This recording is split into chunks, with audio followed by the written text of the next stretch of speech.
कोकणासह हजारो भक्तांसाठी अत्यंत दुःखद अशी ही बातमी।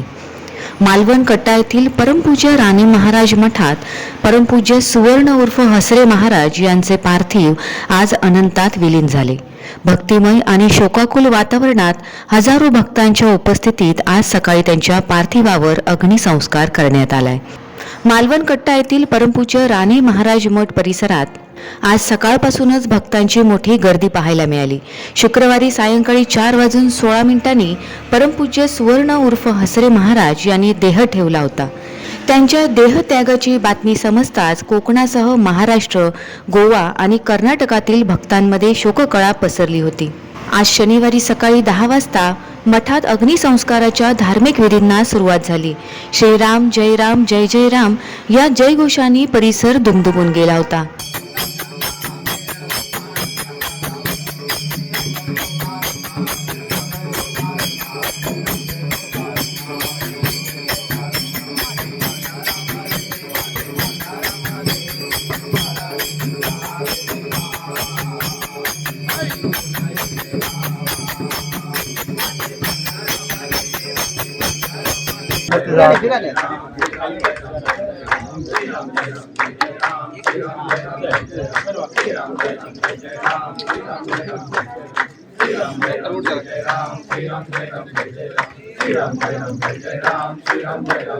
भक्तिमय वातावरणात सुवर्ण महाराजांचे परमभक्त सतीश चव्हाण आणि डिसोजा यांनी त्यांच्या पार्थिवावर अग्निसंस्कार केले। या अग्निसंस्कारासाठी कोल्हापूर येथील कनेरी मठाचे आनंदी महाराज, माजी आमदार वैभव नाईक तसेच महाराजांचे मुंबई माहीम येथील ज्येष्ठ बंधू चिंचणकर यांच्यासह बेळगाव, कोल्हापूर, पुणे, गोवा आणि संपूर्ण कोकणातून हजारो भक्त उपस्थित होते।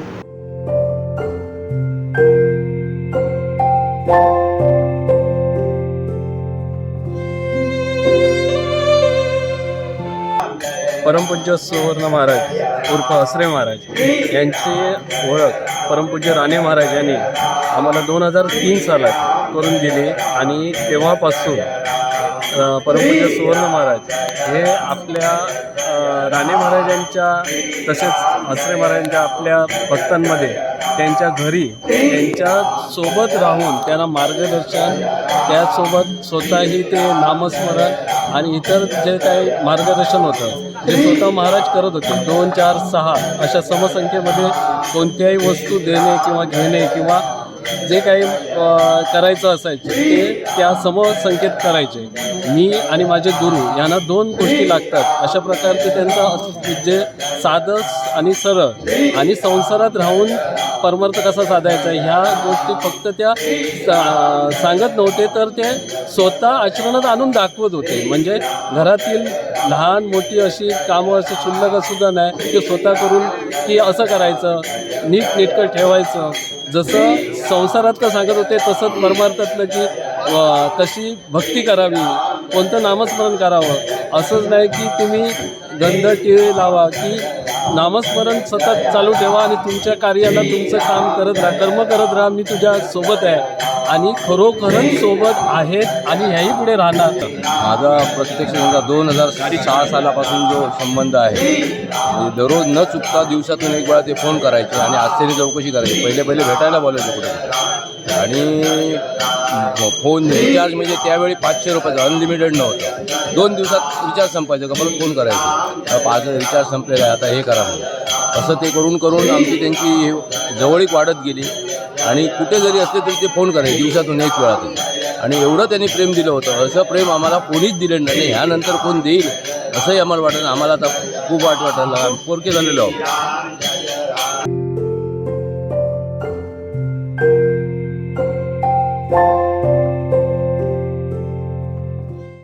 महाराजांचे गुरु महाराज मुंबई माहीमचे, तिथून गणेशपुरीच्या दिगंबर स्वामींनी त्यांना आपला शिष्य म्हणून जवळ केलं। दिगंबर स्वामी उपासनी महाराज साईबाबा अशी महाराजांची परंपरा होती। महाराजांनी कोकणासाठी विशेष कोकणावर त्यांचं प्रेम, भक्तमंडळींवर सतत प्रेम, आणि त्यांचं एकच सांगणं होतं की माझं तुमचं चारी बाजून लक्ष आहे आणि खरोखरच महाराजांचं चारी बाजून लक्ष असायचं, वेळोवेळी ते निदर्शनाला यायचं. अतीव जेव्हा तीव्र आठवणी यायच्या तेव्हा महाराजांचा फोन तात्काळ यायचा. असा अनेक वेळेचा भक्तांचा अनुभव आहे. भक्तांच्या अडचणीच्या वेळेला महाराज कुठूनही असले तरी भक्तांच्या घरी हजर व्हायचे. त्यांच्या जे दुःख असेल किंवा संकट असेल त्याचं निवारण कसं होईल ह्याच्या उपाययोजना महाराज करायचे. महाराजांचं वागणं विक्षिप्त होतं, पण महाराजांच्या त्या विक्षिप्त वागण्यामागच्या क्रिया कधी बाकीच्यांना समजत नव्हत्या. आणि अत्यंत कनवाळू, कृपाळू, खूप प्रेम होतं, प्रचंड प्रेम भक्तांवर किंवा त्यांच्या शिष्य परिवारावर त्यांचं प्रचंड प्रेम होतं. आणि कधीही रात्री जरी 12-1 वाजता जरी महाराजांची आठवण काढली तर त्या क्षणी महाराज संपर्क साधायचे, फोन यायचा. असा अनेक वेळेचा महाराजांचा अनुभव आहे. आणि आता ह्याच्यानंतर महाराजांचा फोन येणार नाही, महाराजांचा कसा आहे म्हणून येणार नाही, पण ते त्यांच्या ह्याच्यातनं आमच्या सतत सान्निध्यात राहतील आणि आमच्यावर त्यांचा सतत चारी बाजून लक्ष राहील. आणि त्यांचं नुसतं चारी बाजून लक्ष राहील म्हणण्यापेक्षा त्यांचं खरंच चारी बाजून लक्ष सगळ्या भक्तांवर, सगळ्या त्यांच्या शिष्यवर्गावर त्यांचा सतत असायचा. आणि ह्याच्या पुढेही तो राहील असं 100% खात्री आहे. आणि त्यांची कृपा, त्यांचं प्रेम असंच आपल्या ह्या भक्तांवर, शिष्यांवर राहावं हीच त्यांच्या चरणी प्रार्थना. जय सद्गुरू. आठवले महाराजांनी सनातनच्या सावंतवाडीत एक संत मेळा घेतला होता. तिथे त्यांनी त्यांच्या प्रचंड गडगडाटन हसायचे, प्रचंड मोठ्यानं हसायचे. त्याच्यावरनं आठवले महाराज, जयंत बाळाजी आठवले महाराजांनी त्यांना हसरे महाराज हे टोपण नाव दिलं आणि तिथूनच ते खरं म्हणजे हसरे महाराज म्हणून प्रसिद्ध झाले. अनंत कोटी ब्रह्मांड नायक राजाधिराज योगीराज राजयोगी बालयोगी श्री सुवर्ण महाराज की जय. अनंत कोटी ब्रह्मांड नायक राजाधिराज योगीराज राजयोगी बालयोगी श्री सुवर्ण महाराज की जय. सुवर्ण महाराज हे राजयोगी होते, बालयोगी होते. बालपणापासून त्यांना सिद्धी प्राप्त होती. त्यांच्या आईने लहानपणीच त्यांना तुळशी हार घालून त्यांची पूजा केली होती. आणि महाराजांना त्यांनी स्वतः दृष्टांत दिला होता त्यांच्या आईला की मी एक संत आहे आणि त्याप्रमाणे मी माझं पुढचं कार्य करणार आहे. त्याप्रमाणे त्यांनी पूर्ण आपलं कार्य केलं. सर्व लोकांना सर्व भक्तांना त्यांनी सर्वांना आपलंच मानलं आणि त्यांना आशीर्वाद दिला. त्यांची सेवाच त्यांनी केली पूर्ण आणि सर्वांना पूर्ण आशीर्वाद देऊन आज ते विलीन झालेले आहेत. महाराज आमच्याकडे 2003मध्ये आले आणि परमपूज्य राणे महाराज हे माझे आजोबा, त्यांनी मला नात मानले होते. ते माझे आजोबा त्यांना आणण्यासाठी आम्हाला घेऊन गेले व्हॅनमधून. माझे मिस्टर, मी आणि माझी छोटी मुलगी 6 महिन्याची होती, कामिनी राजेश बिडे. तिला घेऊन आम्ही महाराज अंधारी कणकवलीचे ते ड्रायव्हिंग करत होते. माझे मिस्टर आणि मी आणि माझी छोटी मुलगी यांना घेऊन आम्ही भाई गोवेकर यांच्या घरी गेलो. भाई गोवेकरच्या यांच्या घरी गेल्यावर आम्हाला परमपूज्य राणे महाराज काय बोलले, जाताना गाडीमध्ये एक हसरे महाराज म्हणून आहे, ते जोराने हसतात आणि आशीर्वाद देतात. तर तुम्ही गेल्यावर काय बोलायचं की महाराज आमच्या घरी तुम्ही येणार काय. तर आम्ही त्याप्रमाणे गेलो. गजानन महाराजांची मोठी मूर्ती होती, तिथेच महाराज उभे होते आणि पांढरा सदरा होता त्यांच्या अंगात आणि हे होतं पायजमा घालून ते तिथे आम्हाला भेटले. आम्ही गेल्यावर आमच्याशी हसले. तर आम्ही त्यांना बोललो की महाराज तुम्ही आमच्याकडे येणार काय. ते बोलले येतो मी तुमच्याकडे असं म्हणून ते आमच्याबरोबर त्या व्हॅनमध्ये बसून आमच्या घरी फोंडाघाट येथे राजेश गणपत भिडे यांच्या घरी आले ते. आणि वाटेत स्वतः राणे महाराजांनी त्यांची सत्यनारायणाची आरती करून त्यांना आरती करत करत आम्ही आमच्या घरी पोचलो. आले. आमच्याकडे स्वामींचा मोठा फोटो आहे राणे महाराजांनी दिलेला, त्याची त्यांनी पूजा केली. आमच्या आमचं घर एकदम मातीचं छोटं होतं. आम्हाला सांगितलं तुमचं घर आता होणार 6 महिन्यात आणि मला 2-2 वस्तू लागतात, त्या सर्व तुम्ही मला 2-2 वस्तू द्यायच्या. आम्ही त्याप्रमाणे त्यांना दिलं.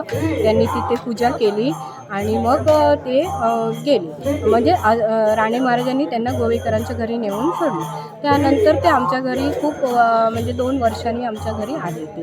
त्यानंतर सतत आमच्याकडे यायचे आणि त्यांचं कसं असायचं, 2 वस्तू त्यांना पाहिजे असायच्या, 2, 4 समप्रमाणात ते प्रत्येक वस्तू घ्यायचे. त्याप्रमाणे ते आमच्याकडून सेवा करून त्यांनी घेतली. महाराज स्वतः स्वच्छता करायचे, स्वतः सगळीकडे फिरून ते आमच्या तर आवारातलं ते स्वतः स्वच्छता करायचे आणि आम्हाला सांगायचे नेहमी स्वच्छता ठेवायची. बाथरूमपासून पण त्यांना असं म्हणजे ते स्वच्छ ठेवायचे स्वतः. मग आम्ही नाही केलं तर ते स्वतः जाऊन करायचे. असं म्हणजे आम्हाला बोलायचे की स्वच्छता ठेवायची प्रत्येक गोष्टीमध्ये. असं स्वच्छताप्रिय होते ते बिडियांच्या घरी आले, जे आमच्याच माहेरी आले.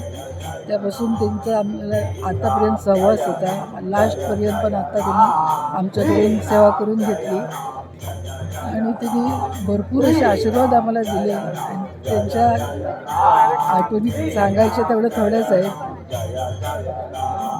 ते कायम आमच्यासोबतच होते, राहिले आणि कायम राहणार अशी आम्हाला आशा आहे आणि राहणार असते. आमच्या दोन्ही मुलांना नवरा बायकोनं म्हणजे ते एकदम जवळचे होते. आमचे ते फॅमिली मेंबर होते. म्हणजे आई वडील जसे आमची काळजी घेतात तशीच त्यांनी आमची नवरा बायकोंची, माझ्या दोन्ही मुलांची त्यांनी खूप काळजी घेतली. आणि आज ते आमच्यातून अचानक निघून गेल्यामुळे आम्हाला म्हणजे खूपच दुःख झालं आहे. ते आम्ही शब्दच सांगू शकत नाही. काहीच बोलू इच्छित नाही. म्हणजे मला इतकं सांगता येणार नाही, इतकं त्यांचं वर्णन केलं तरी कमी आहे. आणि त्यांचे अनुभव पण आम्हाला भरपूर आहे. ह्या सगळ्या जमा झालेल्या लोकांवरून तर समजतं की आम्ही काय प्रत्येक जणांच्या घरी ते सगळ्या आपल्या स्वतःच्या कुटुंबासारखेच वागले. काय माझ्याकडे तर शब्दच नाही. महाराज इथेच आहे, कुठे गेले नाही. एवढंच महाराज आहेत.